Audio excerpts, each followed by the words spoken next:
Slab की ढलाई करते समय यदि ये 5 गलतियां ना की होती तो आज घर की इतनी बुरी दुर्दशा ना होती। आप देख सकते हैं कि यहाँ पर पूरी की पूरी दीवार सड़ गई केवल और केवल एक छोटी सी गलती की वजह से। जी हाँ दोस्तों, इस वीडियो में हम आपको प्रैक्टिकल तरीके से दिखाने वाले हैं कि छत की ढलाई करते समय आपको कौन कौन सी 5 गलतियाँ नहीं करनी चाहिए।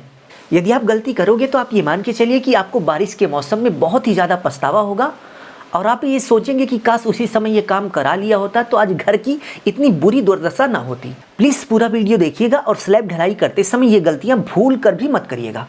तो गलती नंबर 1 की बात करें तो आप देख सकते हैं कि स्लैब ढलाई करते समय जहाँ पर पानी का ढाल होता है, यानी कि बारिश का पानी स्लैब से जिस रास्ते निकलेगा वहाँ पर कुछ इस तरीके से होल कर दिया जाता है।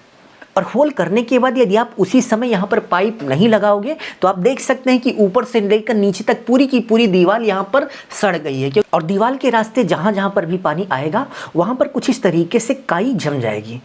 और काई जमने के बाद आप देख सकते हैं कि पूरी की पूरी दीवार की एकदम दुर्दशा हो गई। और देखने में ऐसा प्रतीत हो रहा है कि भाई जैसे यहाँ पर सालों से नमी बनी हुई थी जिसके कारण यहाँ पर काई लग गई और पूरी दीवार खराब हो गई। बट ऐसा बिल्कुल भी नहीं है। केवल और केवल बारिश का 10 दिन का पानी दीवार के सहारे नीचे आया है और पूरी की पूरी दीवार आप देख सकते हैं कि काई नुमा हो गई है, पूरी की पूरी दीवार खराब हो गई है। अब इस दीवार पर जब आप प्लास्टर कराएंगे तो कम से कम 2 से 3 घंटे आपको एक लेबर लगाकर इस काई को अच्छे से साफ करना पड़ेगा।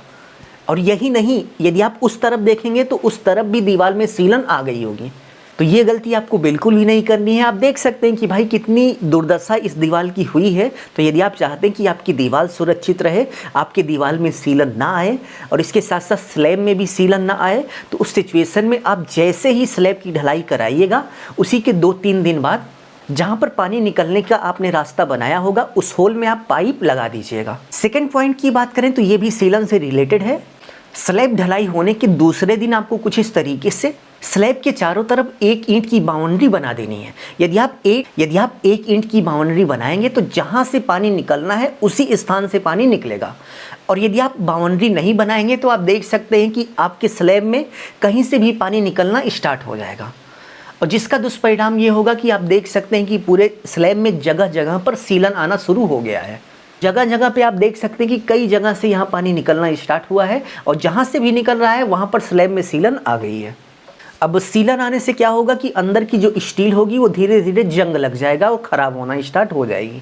इसीलिए आपको कुछ इस तरीके से स्लैब ढलाई के दूसरे दिन 1 ईंट की बाउंड्री चारों तरफ बनवा देनी है।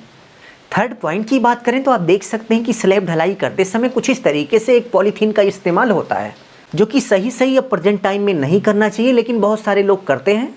तो स्लैब की जब डिसटरिंग हो, यानी कि स्लैब का जब शटरिंग खोला जाए ठीक उसी दिन आपको इस पॉलीथीन को उखाड़ लेना है, क्योंकि उस समय स्लैब के नीचे थोड़ी थोड़ी नमी होती है तो स्लैब के नीचे जो चिपका रहता है वो आसानी से निकल जाता है। और यदि आप इसको नहीं निकालेंगे तो आप देख सकते हैं कि इसी तरीके से आपके स्लैब के नीचे पॉलीथीन एकदम से लॉक हो जाएगी, एकदम से चिपक जाएगी और जब आप इसको निकालना चाहेंगे तो ये आसानी से नहीं निकलेगा। और पेंट पुट्टी कराते समय ये थोड़ा भी पॉलीथीन अंदर रह गई तो उस स्थान पर आप समझ लीजिए कि क्रैकिंग आ जाएगी, क्योंकि जहाँ पर पॉलीथीन रहेगी वहाँ पर पेंट पुट्टी की जो पकड़ है वो मजबूत नहीं होगी। और फोर्थ नंबर पॉइंट की बात करें तो ये काम आप ज़रूर से ज़रूर कर लीजिएगा। आप देख सकते हैं कि स्लैब के कॉर्नर को अच्छा दिखाने के लिए कुछ इस तरीके से पीओपी डिज़ाइन कराया जाता है। और पीओपी डिज़ाइन कराने के बाद जब स्लैब की डिसटरिंग होती है तो कुछ इस तरीके से कहीं कहीं पर पीओपी जमा रहता है जिसको आपको थोड़ा फोर्स लगाकर निकालना होता है। बट बहुत सारे लोग कुछ इसी तरीके से छोड़ देते हैं जो कि बाद में निकालने में बहुत ही दिक्कत आती है। इसलिए स्लैब डिसटरिंग होने के तुरंत बाद आपको पूरी की पूरी स्लैब में जहाँ पर भी गंदगी दिखे उसकी साफ सफाई करवा लेनी चाहिए। तो इस वीडियो में बस इतना ही। जो भी बातें आपको बताई गई स्लैब ढलाई करने के तुरंत बाद आप इन पर गौर करना स्टार्ट कर दीजिएगा, जिससे आपको ये सभी दिक्कत का सामना करना ना पड़े। तो अभी के लिए बस इतना ही। अपना ख्याल रखिए और अपने मम्मी पापा का अपने से भी ज़्यादा ख्याल रखिए। इसी भाव के साथ आप सभी से विदा लेते हैं। धन्यवाद।